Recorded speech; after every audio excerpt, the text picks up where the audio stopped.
sit down. Hello folks, Colin here, Vesta 67's workshop. Welcome to issue number 43 of Legends of Ferrari F1, the die-cast 1/24 scale model collection from our good old friends over at DeAgostini. Now, if you'd like to collect these along with me, head over to their website. There's a clickable link in the description below. And you too can be collecting these beautiful, beautiful Ferraris, folks. This week we got the Ferrari 312 B2 from 1972, driven by Jacky Ickx, folks. Look at that. Oh, doesn't it look sexy? Let's have a quick look through this week's magazine, folks. Flashes of joy, it says.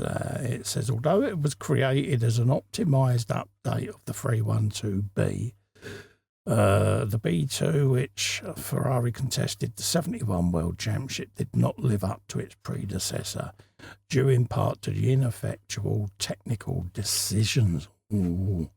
So there you go, folks.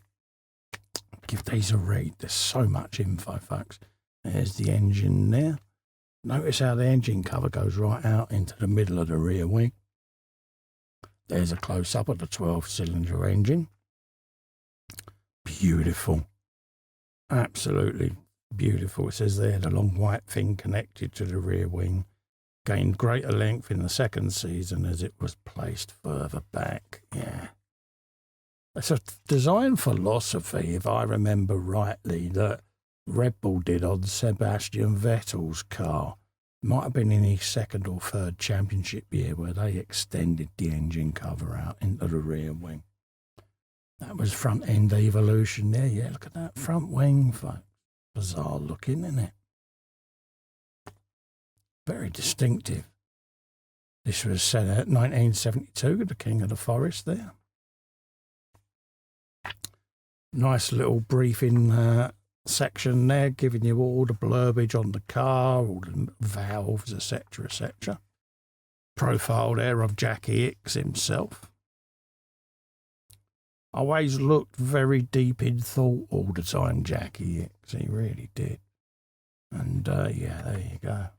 Something about this era of cars, they really were the Shedinista era, weren't they? And then you got Peter Shetty there. That's the Swiss guy there. Couldn't resist his passion for motor racing. He began racing in '61 when he was only 19 years old. Nice little blurb data profile there of him. So give these magazines a read, folks. Mario Andretti. Oh, bless him, looking rather young. So yeah, give these a read, folks. They're well worth it. So that's the magazine done. We'll bring out the model and we'll see what we've got this week, folks, okay? And there's this week's one. Look at this. Ferrari 312 B2, Jacky Ickx from the year 72, written on the front there with the Ferrari badge. Nice sturdy display cases that these models come in, folks. I keep my covers on, obviously, because I'm videoing and I don't want to scratch the acrylic, okay? So what we'll do is we'll drop this out the case and we'll have a little tour around the model just to show you what we get this week, folks, okay? There you go, folks. Look at that. That's our usual top-down view there of this week's car. Look at this, though. Beautiful. Silver wing. Oh, I do like the silver. Does look rather sexy, doesn't it? Beautiful cigar-shaped design there, but you've got nice little curve there on the front. Would we call this the Coke bottle shape these days? And it just comes along the side, no side pots.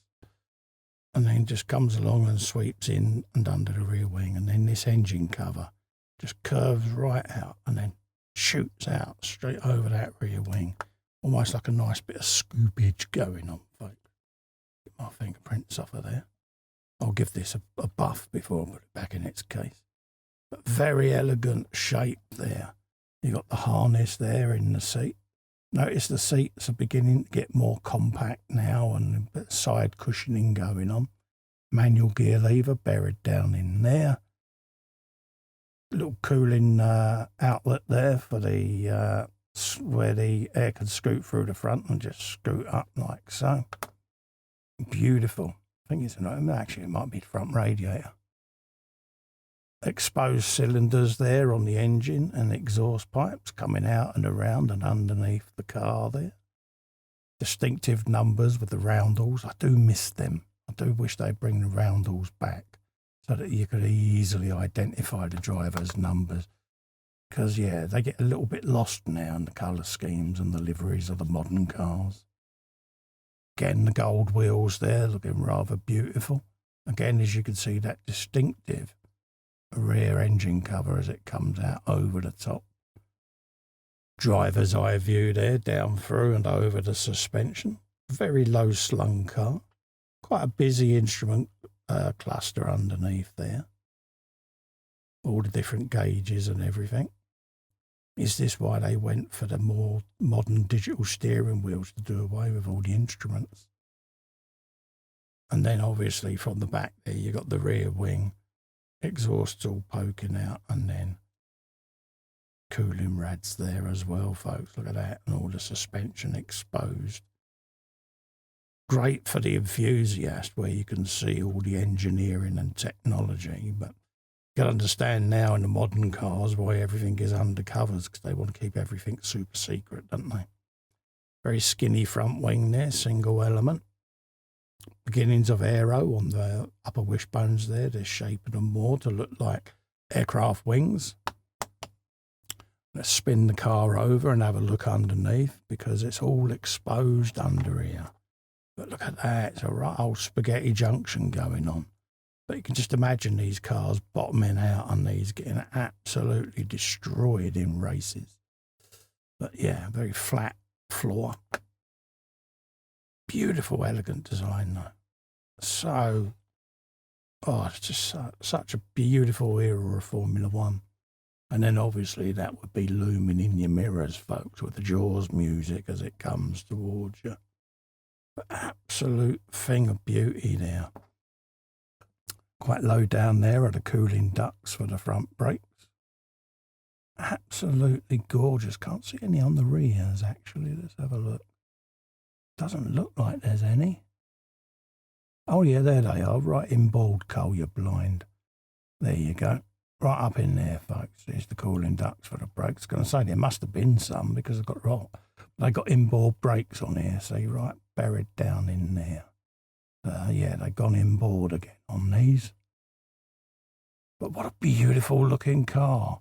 And the wing mirrors there, or the rear view mirrors, all on their little struts just poking out of the side there. But again, you can see all the rivets underneath. It's very aircraft fuselage design still back in the early 70s, but you can see the direction already that the F1 cars are going in. But absolute thing of beauty. Really does look stunning. Another example of a beautiful Ferrari, I'm proud to say, to be honest with you.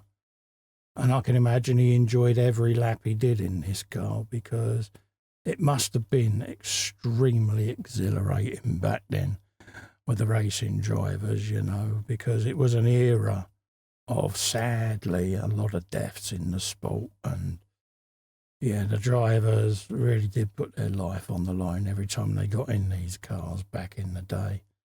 And it makes you appreciate what they did, folks. But when you look at these cars, you just see how elegant they are, but also how, compared to modern cars, I wouldn't say flimsy, but vulnerable. There you go. How vulnerable the drivers would have been, or exposed to side impacts and things like that. So yeah, it's quite a poignant thing seeing these in front of you. It just reminds you of that fragility back then of the sport. So that is this week's car, folks. The Ferrari 312 B2 from 1972, driven by Jacky Ickx, folks. If you would like this collection, head over to DeAgostini's website. There's a clickable link below in the description. And you too can own these. Also, to help me out, if you can just give little Fester a click in the corner there and subscribe to the channel. It's free, but it helps me grow the channel, folks. It really does, and I massively appreciate every one of you that has taken the time to subscribe. Also, whilst you're there, give the little bell a ring and select all. That way you'll be notified of future video content and with partworks, build along partworks, painting, Warhammer, scale modelling, etc., etc. Loads on the channel for you to sit and enjoy. In the meantime, thanks so much for coming in and keeping me company. Stay safe and well. I look forward to seeing you on the next video. Bye-bye for now.